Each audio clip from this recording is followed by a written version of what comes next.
Hello दोस्तों, डीएलवी news पर आपका स्वागत है। आज हम बात करेंगे देश दुनिया की 25 बड़ी खबरों के बारे में। उससे पहले आपसे अनुरोध है, अगर आपने हमारे चैनल को अभी तक सब्सक्राइब नहीं किया तो प्लीज़ चैनल को सब्सक्राइब ज़रूर करें और हाँ, वीडियो को अंत तक ज़रूर देखें और कमेंट में ये भी बताएं ये वीडियो आप किस शहर राज्य से देख रहे हैं। तो चलिए नज़र डालते हैं आज की तमाम बड़ी खबरों पर। देखिए, कर्नाटक में सीएम की कुर्सी को लेकर मचे विवाद के बीच नाश्ते की राजनीति भी चल रही है। एक बार सीएम आवास पर नाश्ते की टेबल सजी थी और deputy CM DK Shiv Kumar पहुंचे थे और दोनों नेताओं ने मिलकर बात की थी। आज फिर ब्रेकफास्ट की टेबल दोस्तों एक बार फिर से सजी है और CM Siddaramaiah deputy CM DK Shiv Kumar के घर पहुंचे और दोनों ने साथ साथ नाश्ता किया। दोनों के चेहरे देखकर लग नहीं रहा कि दोनों के बीच कुर्सी को लेकर विवाद अभी तक थमा नहीं। वहीं देखिए दोस्तों, महाराष्ट्र में स्थानीय निकाय चुनावों के पहले चरण के लिए वोटिंग जारी है। ये चुनाव 264 नगर परिषदों और नगर पंचायतों के लिए हो रहे हैं। इस चुनाव में मुख्य टक्कर महायुति और महाविकास आघाड़ी के बीच है। चुनाव की प्रक्रिया इलेक्ट्रॉनिक वोटिंग मशीनों ईवीएम के जरिए की जा रही है। आपको बता दें कि 24 स्थानीय निकायों में चुनाव स्थगित कर दिए गए हैं। वहीं देखिए दोस्तों, मुख्य निर्वाचन आयुक्त ज्ञानेश कुमार 3 दिसंबर 2025 को स्टॉकहोम स्वीडन में भारत की ओर से international institute for democracy and electoral assistance के अध्यक्ष का पद ग्रहण करने वाले हैं। यह भारत निर्वाचन आयोग और भारत के सभी चुनाव कर्मियों द्वारा संचालित स्वतंत्र, निष्पक्ष और पारदर्शी चुनावों को प्राप्त वैश्विक मान्यता को परिलक्षित करेगा। चलिए अगली खबर देखिए। एसआईआर पर चर्चा की मांग को लेकर विपक्ष के विरोध संसदीय मामलों के मंत्री किरण रिजिजू ने कहा कि हमने बार बार शांतिपूर्ण और अनुशासित तरीके से चर्चा करने की अपील की है। हमने हमेशा कहा है कि एक मुद्दा उठाने के लिए आप दूसरे मुद्दों पर समझौता नहीं कर सकते। कुछ पार्टियों का सदन में रुकावट डालना ठीक नहीं है। चुनाव में जीत और हार तो होती रहती है, लेकिन इस हार का गुस्सा संसद में निकालना ठीक नहीं है। हम किसी भी मुद्दे पर चर्चा के लिए तैयार हैं। मैं विपक्षी सांसदों से अपील करता हूं कि वे सदन की कार्रवाई में रुकावट न डालें। वहीं दोस्तों देखिए, संसद का शीतकालीन सत्र लगातार जारी है। सत्र के शुरू होने से पहले ही प्रधानमंत्री नरेंद्र मोदी ने विपक्ष को नसीहत दे दी है कि सदन में ड्रामा नहीं, डिलीवरी चाहिए। हालांकि विपक्ष पर इसका कोई भी असर नहीं दिखा। शीतकालीन सत्र शुरू होते ही लोकसभा में विपक्ष ने हंगामा शुरू कर दिया। विपक्षी दल सदन में एसआईआर पर चर्चा की मांग कर रहे हैं और कह रहे हैं कि जब तक एसआईआर पर चर्चा नहीं होगी तब तक सदन को नहीं चलने देंगे। विपक्षी दलों के हंगामे के कारण सदन को स्थगित भी करना पड़ा। इसके बाद भारतीय जनता पार्टी की लोकसभा सांसद कंगना रनौत ने भी विपक्ष पर बड़ा हमला बोला है। कंगना ने कहा कि विपक्षी दल बौखला गए हैं।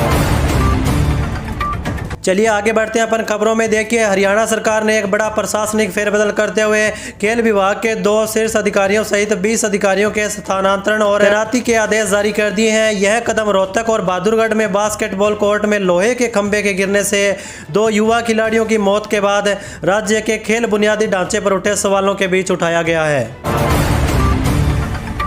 चलिए अगली खबर देखिए। संचार साथी ऐप को प्री इंस्टॉल करने के निर्देश पर विवाद हो गया है। विपक्ष इसे जासूसी ऐप बता रहा है, जबकि सरकार इसे साइबर सुरक्षा के लिए जरूरी बता रही है। प्रियंका गांधी ने इसे स्नूपिंग ऐप कहा है। किरण रिजिजू ने विपक्ष पर संसद बाधित करने का आरोप लगाया। भाजपा सांसद शशांक मणि त्रिपाठी ने इस कदम का बचाव भी किया। वहीं देखिए दोस्तों, अगली बड़ी खबर। उत्तर प्रदेश में योगी आदित्यनाथ की कैबिनेट बैठक में लगभग 20 प्रस्तावों पर मोहर लगने की संभावना है। इस बैठक में लिए गए निर्णयों में 2 जिलों को विशेष लाभ मिलने की उम्मीद है। सरकार राज्य के विकास को गति देने के लिए कुछ नई योजनाओं को भी मंजूरी दे सकती है। वहीं दोस्तों देखिए, मुकेश अंबानी के स्वामित्व वाली कंपनी रिलायंस इंडस्ट्रीज को सुप्रीम कोर्ट से बड़ा झटका लगा है। दरअसल सर्वोच्च अदालत ने प्रतिभूति अपीलीय न्यायाधिकरण के उस आदेश के खिलाफ आरआईएल कंपनी की अपील को खारिज कर दिया, जिसमें फेसबुक रिलायंस जियो डील से संबंधित समय पर खुलासा नहीं करने पर कंपनी के 2 अनुपालन अधिकारियों पर लगाए गए 30 लाख के जुर्माने को बरकरार रखा गया था। इस मामले में फैसला भारत के मुख्य न्यायाधीश सूर्यकांत और न्यायमूर्ति जोय माल्या बागची के बेंच ने दिया है। वहीं देखिए दोस्तों, अगली बड़ी खबर। मध्य प्रदेश की मोहन सरकार ने शीतकालीन सत्र में दूसरा अनुपूरक बजट पेश करते हुए 3000 करोड़ रुपए का नया कर्ज लेगी। यह कर्ज आरबीआई के माध्यम से लिया जाएगा और इसका भुगतान कल सरकार को होगा। यह कदम प्रदेश के विकास के लिए उठाया जा रहा है। वित्त विभाग द्वारा जारी अधिसूचना के अनुसार सरकार अलग अलग किस्तों में यह कर्ज लेगी। वहीं देखिए अगली बड़ी खबर, राजस्थान में भजनलाल सरकार के कार्यकाल के 2 साल पूरे होने को है। इसी बीच सरकार के मंत्रिमंडल में फेरबदल को लेकर सियासी पारा चढ़ा हुआ है। हाल ही में प्रदेश भाजपा संगठन में बदलाव किया गया। अब इस बदलाव को मंत्रिमंडल से भी जोड़ा जा रहा है। नए मंत्रिमंडल में नए चेहरों की कितनी एंट्री होगी और कितने मंत्रियों को बाहर किया जाएगा, इसको लेकर सियासी गलियारों में जमकर चर्चा हो रही है। इधर मुख्यमंत्री भजनलाल शर्मा 2 दिसंबर को दिल्ली रवाना हुए। दिल्ली में सीएम भजनलाल ने केंद्रीय मंत्री जेपी नड्डा से मुलाकात की। सीएम भजनलाल की दिल्ली यात्रा को मंत्रिमंडल के फेरबदल से जोड़कर देखा जा रहा है। वहीं देखिए दोस्तों अगली बड़ी खबर, पाकिस्तान की सरकार ने दोस्त तुर्की के बाद अब श्रीलंका के साथ धोखा किया, जिससे सोशल मीडिया पर उसकी किरकिरी हो रही है। पाकिस्तान ने मानवीय सहायता के नाम पर चक्रवात से प्रभावित श्रीलंका को एक्सपायरी फूड आइटम भेज दिया। श्रीलंका में पाकिस्तान के उच्चायोग ने जो तस्वीरें जारी की है उससे इस फर्जीवाड़े की पोल खुल चुकी है। पाकिस्तान ने राहत सामग्री के नाम पर पानी, दूध और बिस्कुट भेजा।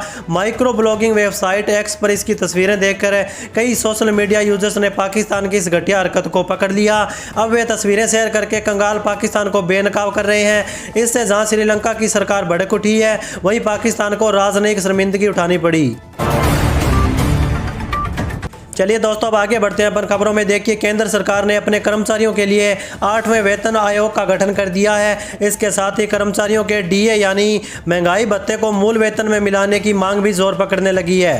केंद्र सरकार के कर्मचारियों का महंगाई भत्ता जनवरी 2024 में ही 50% के पार पहुंच चुका था और अब यह 58% है। कई कर्मचारी संगठन डीए को मूल वेतन में मिलाने की मांग कर रहे हैं, तो वहीं 8वें वेतन आयोग की शर्तों की घोषणा के बाद यह मांग तूल पकड़ने लगी है। वहीं देखिए दोस्तों अगली बड़ी खबर, प्रधानमंत्री फसल बीमा योजना के तहत रबी 2025-26 के तहत 1 दिसंबर से फसल बीमा सप्ताह की शुरुआत हो चुकी है।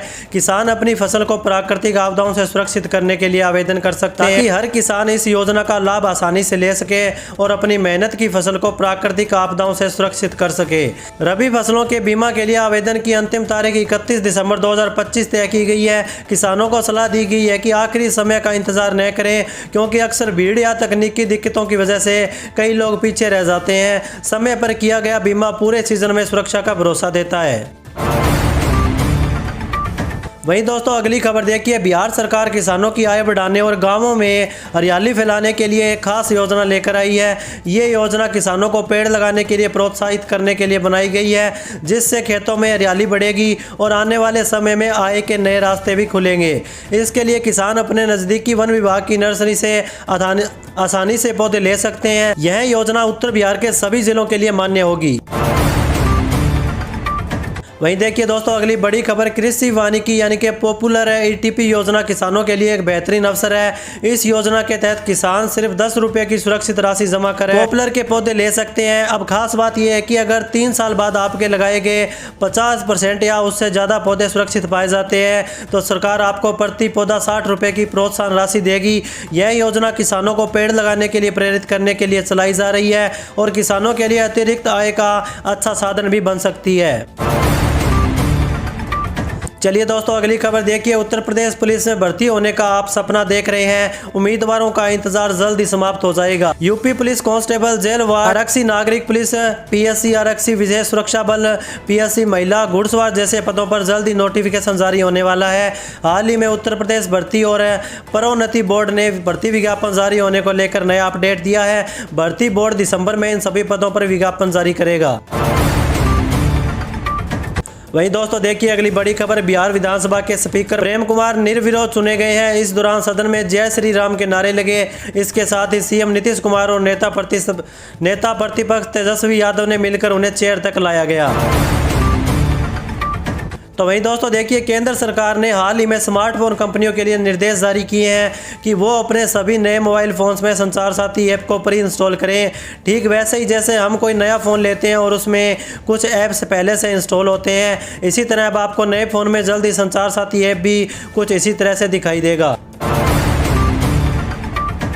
चलिए दोस्तों अगली खबर देखिए। बिहार में एनडीए की जीत के बाद झारखंड में राजनीतिक बदलाव की चर्चा तेज हो गई है। मुख्यमंत्री हेमंत सोरेन और भाजपा नेता के बीच मुलाकात हुई, जिसमें गठबंधन की संभावना पर बातचीत है। डिप्टी सीएम पद को लेकर भी चर्चा जारी है। सरकार को वित्तीय संकट के कारण वादे पूरे करने में दिक्कतें आ रही है। भाजपा भी राज्य में स्थिति मजबूत करना चाहती है। राजनीतिक गलियारों में नए गठबंधन की चर्चा है। वहीं देखिए दोस्तों अगली बड़ी खबर, पाकिस्तान के पूर्व प्रधानमंत्री इमरान खान की हत्या की अफवाहों के बीच है। उनकी पार्टी के समर्थक आदियाला जेल के बाहर प्रदर्शन कर रहे हैं। परिजनों को उनसे मिलने नहीं दिया जा रहा है, जिससे प्रदर्शनकारियों का गुस्सा बढ़ गया है।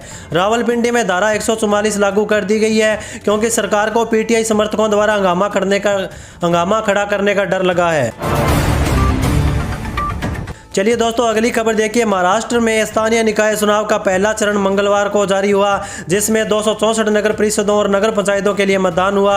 यह मुकाबला विधानसभा चुनाव के 1 साल बाद मित्र व टकरावों गठबंधन में चुनाव और कानूनी उलझनों के बीच हो रहा है। करीब 1 करोड़ मतदाता ग्रामीण और शहरी स्थानीय निकायों के इस बहुस्तरीय चुनाव के पहले चरण में मतदान के पात्र होंगे।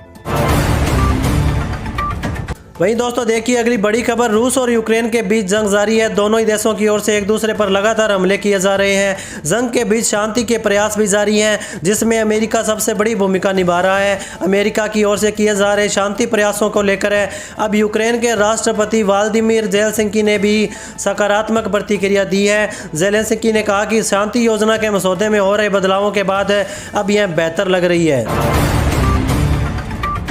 चलिए दोस्तों अगली खबर देखिए। मध्य प्रदेश में आईएएस संतोष वर्मा द्वारा ब्राह्मणों पर विवादित बयान देने के मामले में हंगामा रुकने का नाम नहीं ले रहा है। मध्य प्रदेश अनुसूचित जनजाति और जाति अधिकारी और कर्मचारी संघ के नवनियुक्ति अध्यक्ष संतोष वर्मा ने हाल ही में ब्राह्मण समुदाय को लेकर विवादित बयान दिया था। इसे लेकर सरकार ने भी उन्हें नोटिस जारी किया। वहीं अब यह मामला कोर्ट में भी चल रहा है। 66 वर्षीय वकील शैलेंद्र द्विवेदी ने इंदौर की जिला अदालत में आईएएस संतोष वर्मा के खिलाफ अर्जी दायर की है। इस अर्जी में संतोष वर्मा पर ब्राह्मण समुदाय पर अभद्र टिप्पणी करने का आरोप लगाया गया है।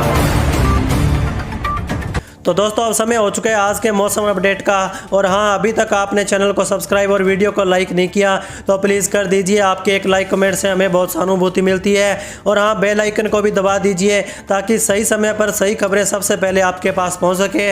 तो चलिए नज़र डालते हैं आज के मौसम अपडेट। देखिए दिल्ली में आज न्यूनतम तापमान 8 डिग्री सेल्सियस तक पहुँचा। आने वाले सप्ताह में न्यूनतम तापमान 5 डिग्री सेल्सियस तक जा सकता है। वहीं अधिकतम तापमान 20 डिग्री सेल्सियस से नीचे जा सकता है। सुबह के समय 15 से 20 किलोमीटर प्रति घंटे की रफ्तार से हवा चल सकती है। इस दौरान लोगों को सतर्क रहने की जरूरत है।